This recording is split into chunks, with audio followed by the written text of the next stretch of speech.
Aku Rukmini, dan ini adalah kisahku. Aku dilahirkan di desa di Jawa di tahun-tahun terakhir abad ke-19. Desa kami dikelilingi sawah dan kebun milik tuan tanah yang merupakan orang Belanda.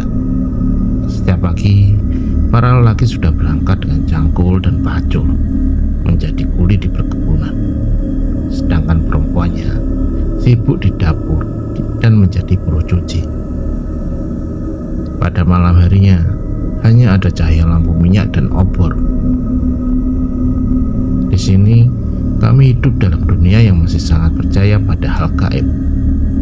Setiap kali ada orang yang sakit, dukun lebih dipercaya daripada mantri Belanda. Dan aku hanyalah gadis desa biasa, kecuali kecantikanku. Orang bilang aku memiliki kulit kuning langsat yang mulus, rambut hitam pekat sepanjang punggung, dan bulu mata yang lentik. Bibirku merah muda alami, sedangkan tubuhku tinggi semampai agak berisi. Tapi kecantikan ini bagaikan pisau bermata dua bagiku.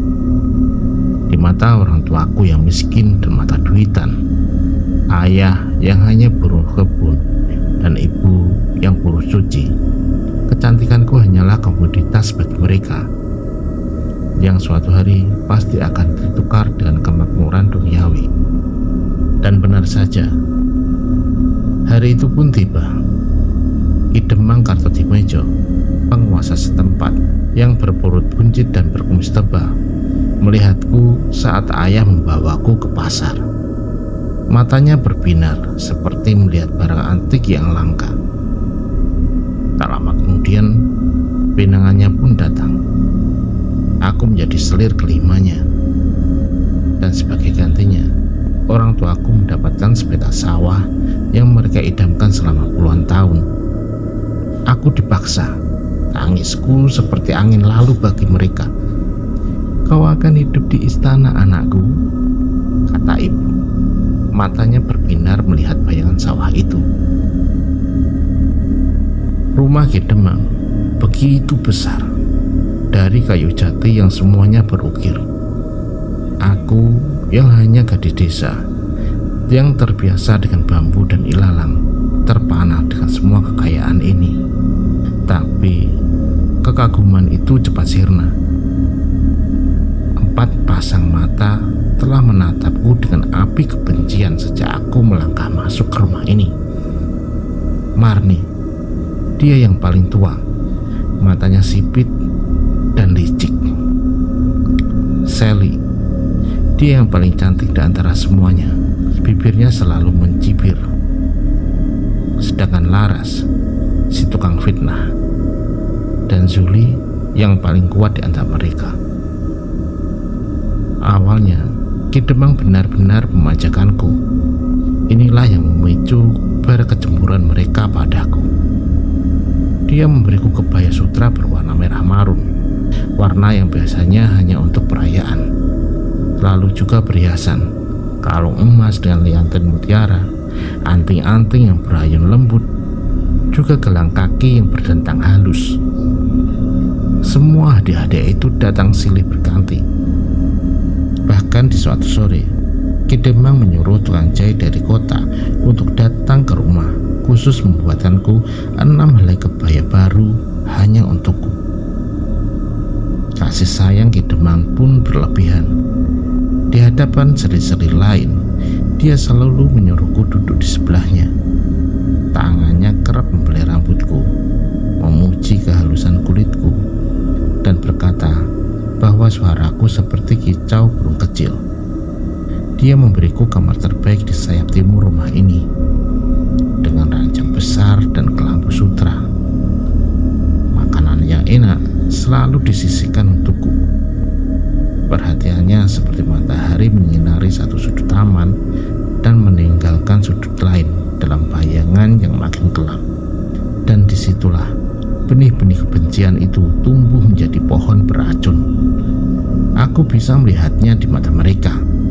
Setiap kali aku berjalan mengenakan kebaya sutra baru, Mata Marni menyipit, bibirnya berkerut. Setiap kali kalung emasku berkilau di leherku, Sally akan berdecak kesal dan membuang muka. Saat Ki Demang tertawa mendengar celotehku, Laras dan Juli selalu saling pandang dengan tatapan penuh racun. Mereka iri yang membakar, iri yang perlahan berubah menjadi niat jahat. Namun, seperti dugaanku, kemewahan itu hanyalah lapisan gula di atas pahitnya racun. Karena perhatian Ki Demanglah penyiksaan mereka kepadaku dimulai. Mereka tidak bisa menyentuhku secara terang-terangan saat aku menjadi kesayangan Ki Demang. Jadi mereka merencanakan rencana lain untuk melakukan hal yang lebih licik. Di suatu siang, Marni menghampiriku yang sedang duduk di beranda. "Ini teh hangat untukmu, adikku," katanya ramah. Tapi saat dia hendak menyerahkan cangkirnya, tangannya tiba-tiba tergelincir. Seluruh isi cangkir berisi teh yang baru mendidih tumpah di pangkuanku.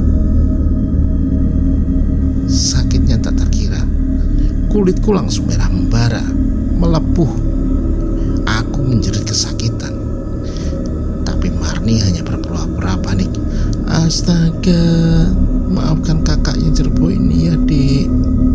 Tapi dari balik tiang, aku melihat Sally tersenyum puas. Ki Demang hanya berkata, "Hati-hati lain kali." Luka bakar itu meninggalkan bekas selama berminggu-minggu. Setiap kali kain menyentuh luka itu, rasanya seperti disetrika api. Dan mereka malah berpesta makan kolak pisang di ruang tengah, tertawa riang seolah merayakan kecelakaan itu. Ada lagi peristiwa yang membuatku sangat kesal, di mana pada suatu hari aku dihinakan. Setelah mandi di kamar mandi kecil di belakang rumah, pintu kayunya tiba-tiba terkunci dari luar. "Apa ada orang di luar? Tolong buka pintunya!" teriakku. Yang kudengar hanya tawa cekekean. Jelas itu suara mereka. "Biarkan kesayangan Ki Demang ini mandi lebih lama, biar bersih sempurna," teriak Sally. Jelas itu suara Sally dengan nada mengejek. "Iya, cocok untuk sundal seperti dia. Mandi saja sepanjang malam," tambah Juli. Aku mendorong pintu sekuat tenaga, tapi tak ada gunanya. Di dalam gelap, aku hanya ditemani suara kodok dan rasa dingin yang merasuk ke tulangku. Aku duduk merapat, menangisi nasibku dalam gelap. Sementara di luar, mereka tertawa terbahak-bahak, menikmati hidangan malam. Rasanya hina, tak berdaya, dan dinding malam itu lebih menyakitkan daripada cambuk. Mereka juga tak henti menyerang kebanggaanku, yaitu rambut panjangku. Suatu hari, Sally menyeretku ke halaman belakang. "Ini kan rambut panjangmu yang selalu kamu banggakan kepada Ki Demang untuk merayunya, hah?" Tanpa ampun, tangannya menggenggam rambutku di dekat akar dan menariknya sekuat tenaga. Keret, rasanya seperti kulit kepalaku akan tercabut. Aku menjerit, air mataku meleleh. "Lihat, dia seperti kuda liar yang dikendalikan," teriak Laras sambil tertawa. Juli ikut menahan tubuhku.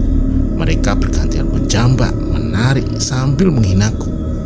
"Dasar anak miskin, barang dagangan, cuma bisa mengandalkan wajah."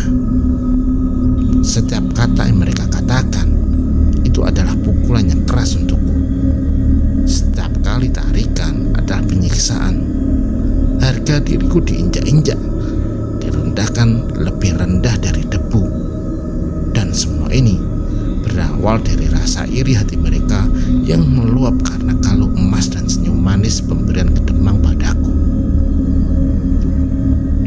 Puncaknya datang saat aku hamil.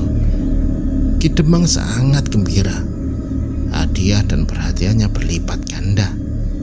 janji manis tentang masa depan anakku berhamburan. Ini adalah mimpi terindah sekaligus mimpi buruk terbesarku. Karena para seliri itu kini benar-benar panik. Jika nanti anakku lahir, terlebih jika itu adalah anak laki-laki, posisi mereka pasti akan runtuh. Di suatu malam yang gelap, ketika Ki Demang pergi ke kota, mereka menyerbu kamarku.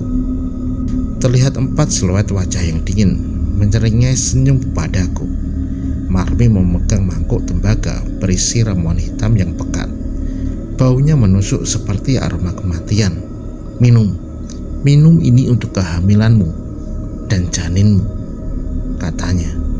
Tapi matanya bagaikan es. Aku berontak, teriak, tapi mereka terlalu kuat.